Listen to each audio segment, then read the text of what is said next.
There's still a struggle over the firearm.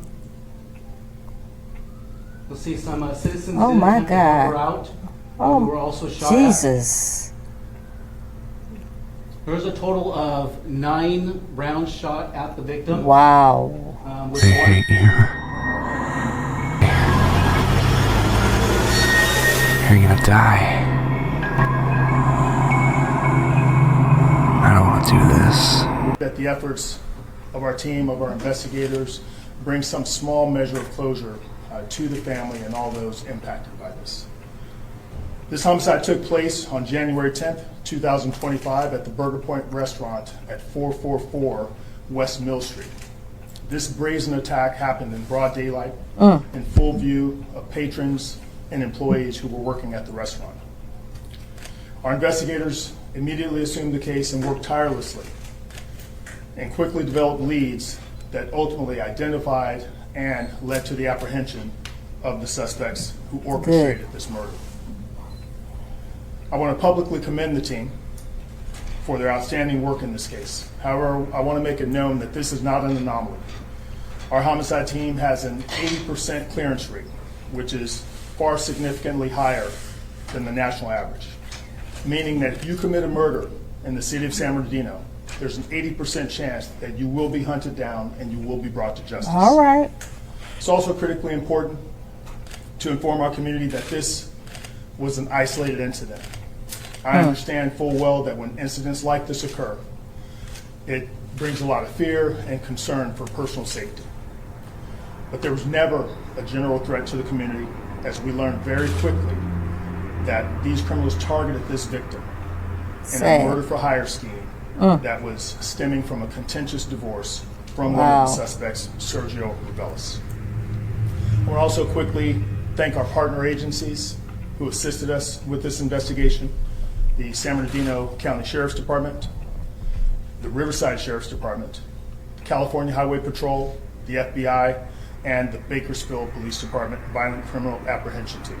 Good. Now I'm going to invite Detective Dominic Martinez up to discuss some more details of the case. Good morning, everyone. Again, thank you guys for being here. We're going to start off by playing the initial video that we had to start our investigation off. As my chief said, it was at the Burger Point here in San Bernardino in the 400 block of West Mill Street.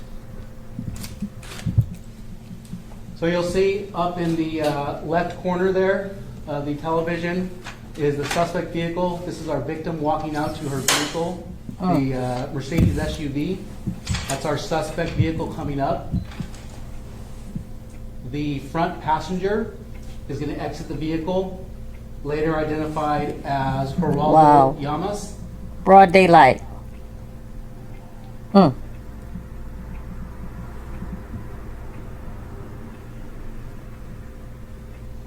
During this time, there's some sort of conversation going on. He's asking for her purse, gets a hold of her purse. You see he does have a firearm in his hand. He does make an attempt to shoot at her. Oh my God. The victim was able to fight back. There's still a struggle over the firearm. You'll see some citizens Oh my God. were out. Oh, who were also shot at. Jesus. There was a total of 9 rounds shot at the victim. Wow.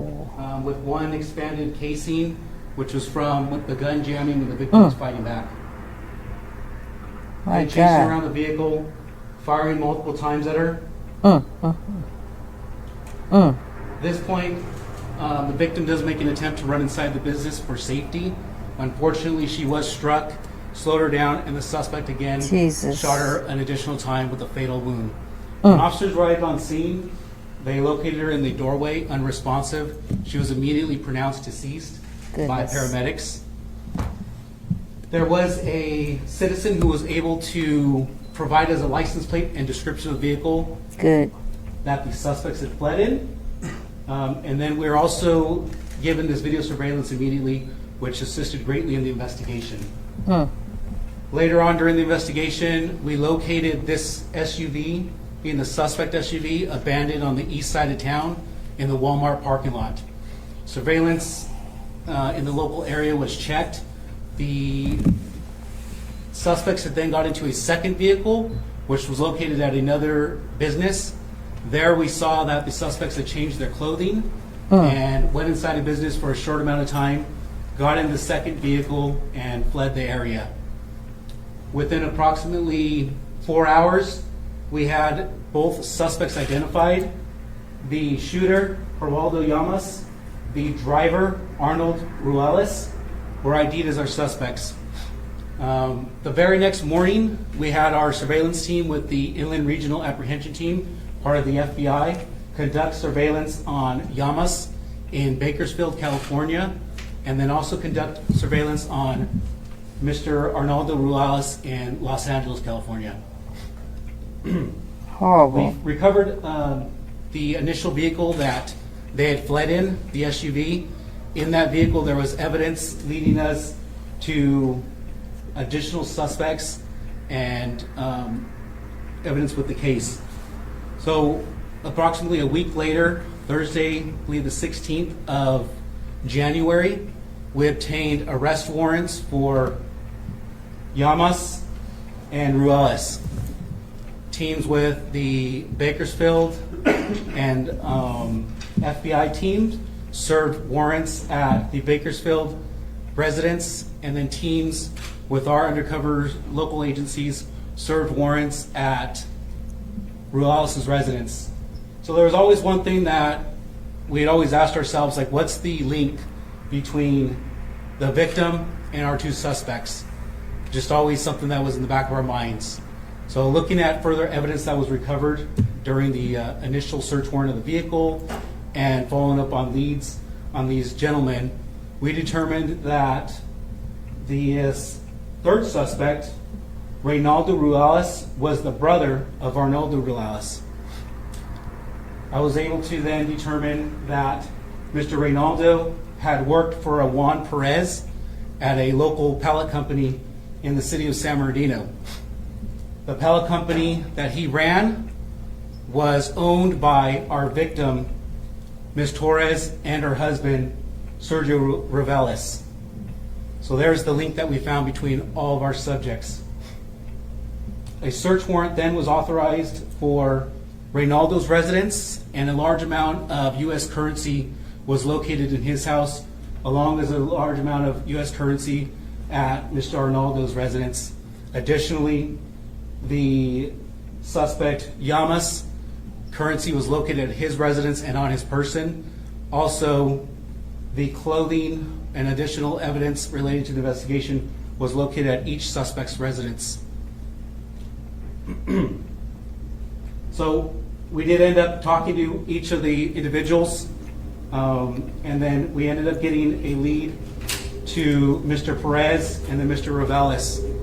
From there, we served a 7-location search warrant on businesses and residents related to all the individuals involved. There we were assisted by the FBI, CHP, Riverside Sheriff's, San Bernardino County Sheriff's Department. During those search warrants, there was evidence related to the crime recovered, to include large amounts of money, over $200,000 in cash, Wow. and numerous firearms. These subjects were later arrested and booked Good. for the murder of Yesenia Torres. So all subjects, all 5 suspects, are currently in custody for her murder. Good.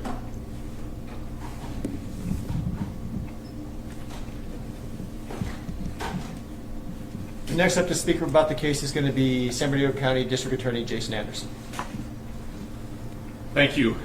Good morning.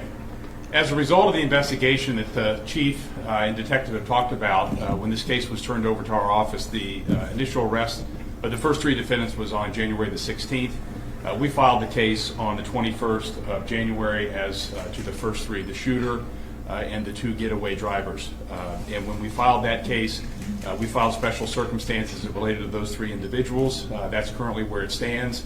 As a result of the continued investigation that San Bernardino Police Department engaged in, the other agencies, the 2 additional suspects were arrested on February the 13th. We also filed murder charges against the business partner, Mr. Perez, and the husband, Good. and also alleged 3 special circumstances that relates to all 5 defendants. And so currently, what they're each looking at is a count of murder with all the special circumstances that would include lying in wait, financial gain, and the crime committed in the commission of a robbery. And that's currently how we'll proceed. I want to be very, very clear that any time the DA's office talks about these matters, there's only so much that we can go into just to give you the logistics of what we filed, when we filed it, why we filed it. Each of these individuals are innocent until proven guilty. That's the protections that they have in this country, and we're glad for that. The next hearing, as it relates to all 5 of the defendants, will be on March the 14th. We were fortunate that we were able to link up all 5, even though the arrest and the charges happened at separate times. We will proceed on this matter as is currently alleged with the potential of special circumstances as a result of some of the facts that you've heard here, and obviously the tragedy and travesty of having an individual that was essentially assassinated at one of her favorite eateries in San Bernardino. Is a very, very sad case. So I commend the department here, specifically Chief Goodman, his team, everybody who worked on this case. It was an unbelievably tireless effort because you could sense all along that there had to be more to the story. We believe that we've actually encapsulated the entire story, but their diligent work to go from January 10th until February the 13th to be able to get 5 defendants in one case with the evidence that they presented to us that is the result of the charges. I commend their agency and everybody else who was involved in it, and particularly witnesses who came forward very early on and were willing to give statements and try to make identifications, and ultimately that led to the arrest of all 5 of them. So just appreciate your time this morning and allow us to explain who we charge and why we charge it and the theories going forward. They hate you. You're gonna die. I don't want to do this.